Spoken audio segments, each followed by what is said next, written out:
Hi, I'm author and speaker Cynthia Rookde. I'm author of the book Ragged Hope, Surviving the Fallout of Other People's Choices. I thought in light of recent events that have made the national news, it might be appropriate to read a chapter from that book called The Swaddling Effect. This is Olivia's story. Olivia wiped a damp spot on her forehead with the back of her hand, grabbed 2 oven mitts, and hoisted the pan of lasagna from its resting place on the kitchen island to rest on the trivet in the center of the table, not far from her equally spectacular salad and the basket of yeasty breadsticks. Half her brood of grown or nearly grown children was already seated, eager to dive in. She playfully slapped at a hand reaching for a breadstick. "No, not until we're all here." The breadstick thief popped out of his chair and headed for the family room, calling, "Come on, you guys, time to eat." They filed in, noisy and jostling, arguing politics and sports, elbowing for their favorite chairs while Mom made sure the oven was off and the cheesecake was where she'd left it. Not guaranteed in a house full of food appreciators. The ruckus quieted for a moment when she took her place at the table and surveyed the faces she'd loved before she ever saw them with her eyes. An empty chair caught her attention. "Where's Tony?" No one knew. "Marcus, go find your brother. We'll wait." Those last 2 words were met with expected groans. The lasagna gave off a garlicky steam that wrapped itself around the table and tantalized those already wielding forks and appetites. "Marcus, go find him." He did. Behind the garage. Dead. Family dinners will never be the same at Olivia's house. Nothing will be the same. Her son changed everything the day he took his life.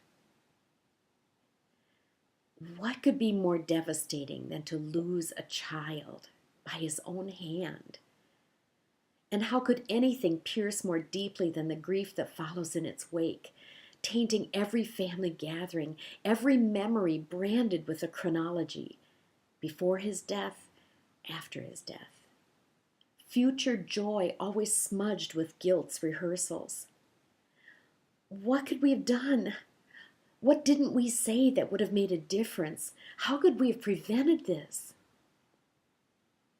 Olivia later noted a kinship with King David from the Bible. He knew what it was like to have a senseless act snatch a beloved son. 2, in fact. 2 Samuel 18:33 says that the king trembled. He went up to the room over the gate and cried. As he went, he said, "Oh, my son Absalom! Oh, my son Absalom! If only I had died instead of you! Oh, Absalom, my son, my son!" The expression of a parent's inconsolable broken heart. "Oh, my son, my son."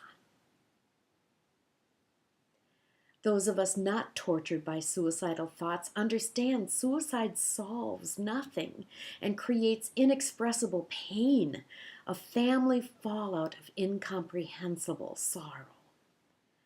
The victim's choice to end his life, whether recklessly or intentionally, forever alters the lives of those who care about him.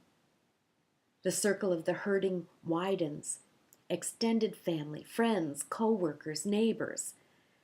What could we have done? What could we have said? How did we not know how far he had fallen? The act of suicide is trailed by a wide wake of comforters, a flood of well-intentioned words, a memorial service grasping for hope. Every heartbeat taps out a rhythm of grief. Each beat also signals another moment having survived what was thought unsurvivable. Within only days of finding his lifeless body absent his tattered spirit, Olivia's son's family reported hints of inexplicable peace lapping against the shore of their inexpressible pain. How is that possible? How is it that children in refugee camps grab a scrap of a rag and knot it into a makeshift soccer ball? How can a refugee grandmother cheer them on as they play? Hungry and broken, they somehow make a life in the camp that doesn't look anything like home. In the face of their son's life-altering, agony-inducing choice, Olivia's family became voluntary refugees. They sought refuge in God's embrace, in the protection of his wings, as Psalm 17:8 expresses it. They watched for and found evidence of the Father God's caring heart, even as the ashes of the tragedy still sifted down around them. They found evidence because they watched for it. They're not pain-free, far from it. Tears dot the tablecloth at every family dinner now. But they have a refuge. It's not comfortable, but it's safe. It doesn't look like home used to, but love can survive there. Faith isn't a sedative. It doesn't numb us to the realities of life's horrors. It doesn't evaporate the consequences or excuse us from the fallout. It is a refuge. God is a refuge where hope is shielded and kept alive against all odds. Many of our questions don't have answers. Some of our distress has no cure this side of heaven. But we can draw comfort from the swaddling effect when God's embrace keeps us from running screaming into the night.